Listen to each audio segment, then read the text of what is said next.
Good day, everyone. Welcome to Giddy Fox Gaming. My name's Tails, and you're about to hear all the negative things that still need to be worked on in Monster Hunter Wilds. If you're interested in hearing all the good things coming to Wilds, there's a video linked in the description and pinned comment for you to check out. This video is going to give you the reasons why you might want to wait a bit before purchasing Wilds to see if improvements are going to be made or things like that. If you leave comments on this video discussing all the good things about Wilds after I just let you know that I have a video for all of that, you're just gonna have everyone downvoting your comments. Instead, share those kinds of comments on the other videos. Anyways, let's start with the first reason why Monster Hunter Wilds might be worth waiting to pick up. Let's start with the one everyone's concerned about, performance. This is what I was hoping would be all figured out when the game finally launched and was optimized. Y'all, I'm middle of the road for this one. I ran the game originally on my NVIDIA 3060 graphics card, and that's an average graphics card for the average PC gamer right now. And Wilds ran okay. I was on medium graphics for it, just below 60 frames per second, and the game was a little bit choppy on the inputs. What you're watching on screen right now is a hunt that I recorded on my 3060 graphics card, and I got the graphics looking as best as I could. And don't forget that you can't see the inputs when I'm clicking the buttons to attack, and just how bad that felt. I always felt like I was 1 or 2 frames behind everything that I clicked in game. It felt really bad. Now, I upgraded to an AMD 7900 XT graphics card, and that's a pretty big step up in quality and a large void in my wallet. But now the game runs like a dream.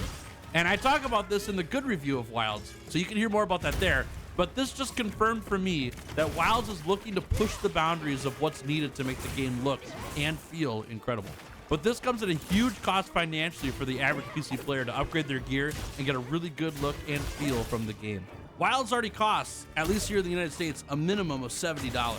But if your computer isn't well above average in terms of parts, you're looking at a pretty hefty price tag. I mean, just to be open here, my graphics card upgrade also needed a power supply in order to run the graphics card and a new case to fit it all in because my case was too small, and that ran me about $1,000. That's not including the Wilds price tag on top of that. Thankfully, I already had a motherboard, RAM, and processor that could handle the game, or my bill would have been way higher. So then the question becomes, should you upgrade your PC to play Wilds? I'm not going to push you one way or the other, but I will tell you that if you want Wilds to look and feel good while you're playing, you're likely going to need to upgrade your PC.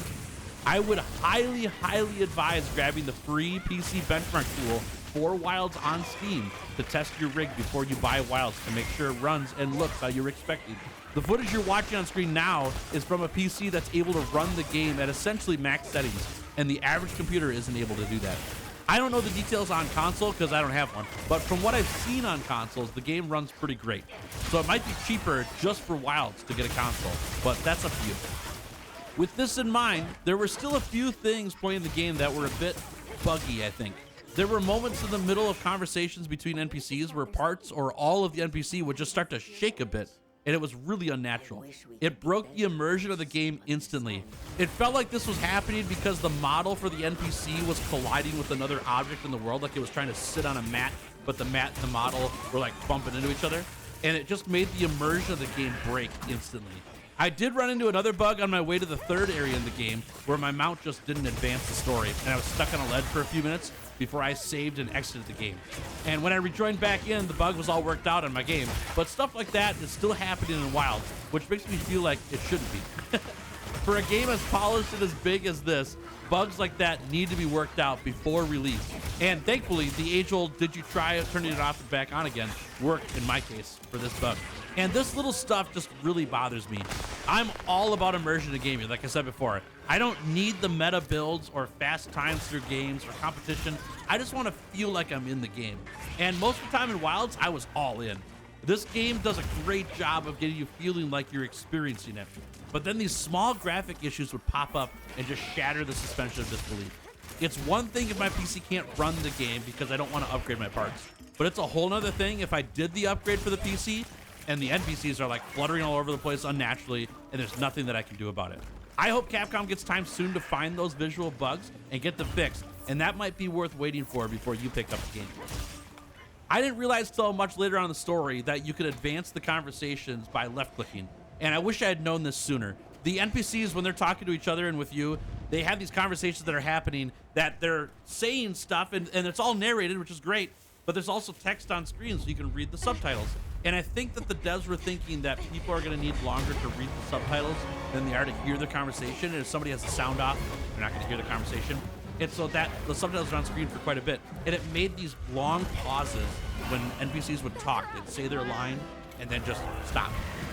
And the text is still on screen. And thankfully you could left click to advance it, but I didn't know that till like hours into the story. So it felt like the game was just snail's pace, slow getting through it. So at least there's something there, like I said, but it just feels weird to me that for a game that's all fully narrated, that these big long gaps in conversation for the story were there. Also, the graphics look great when you've got the hardware to run the game, but there's still clipping of hair and armor and parts of NPCs sticking out where they don't belong. I played the Charge Blade through the entire story, and a lot of the armor that I would build, it would like clip through the Charge Blade that was sheathed on my back. So you'd see like capes billow through the Charge Blade and then back underneath the Charge Blade. It just didn't feel or look right at all.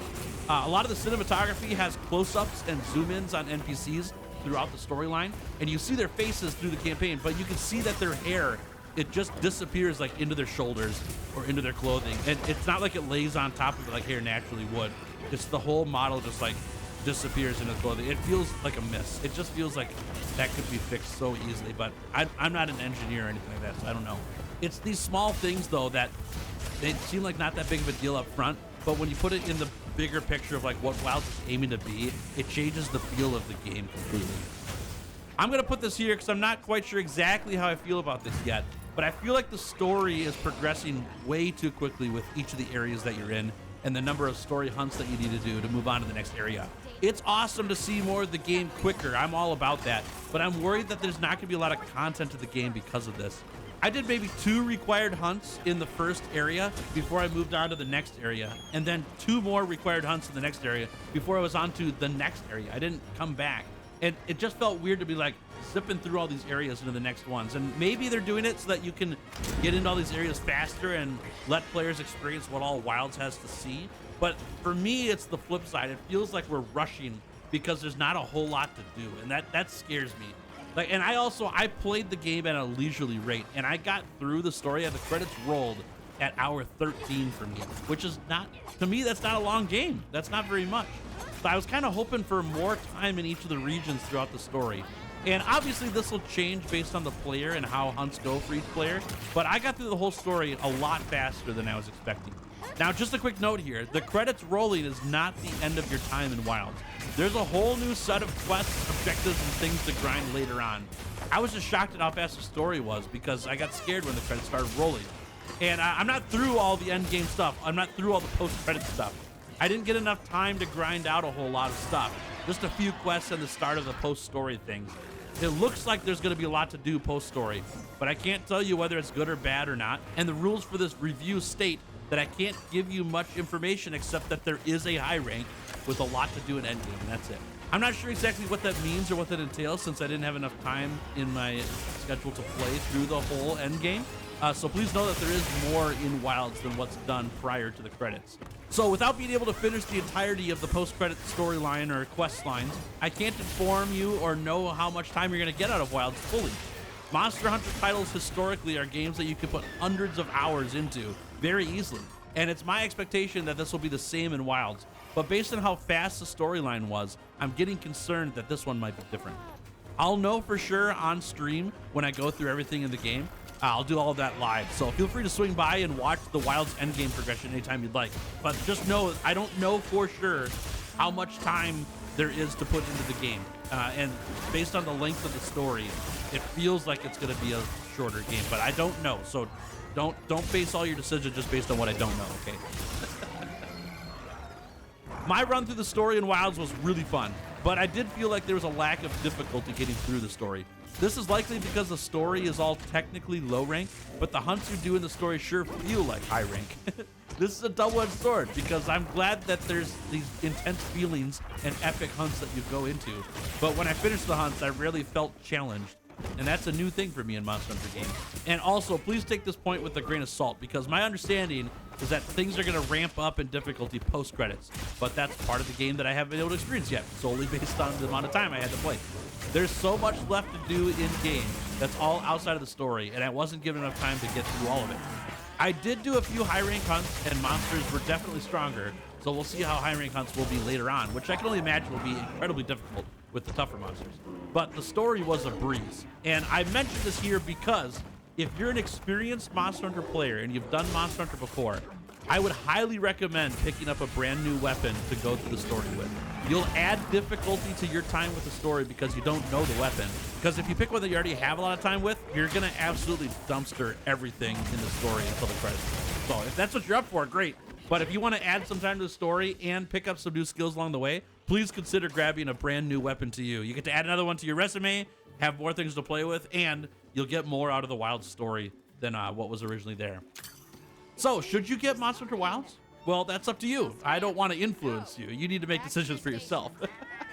There are definitely parts of the game that I'd like to see cleaned up, and I'm still kind of shocked at how much upgrading to a PC most people are going to need to do to run the game.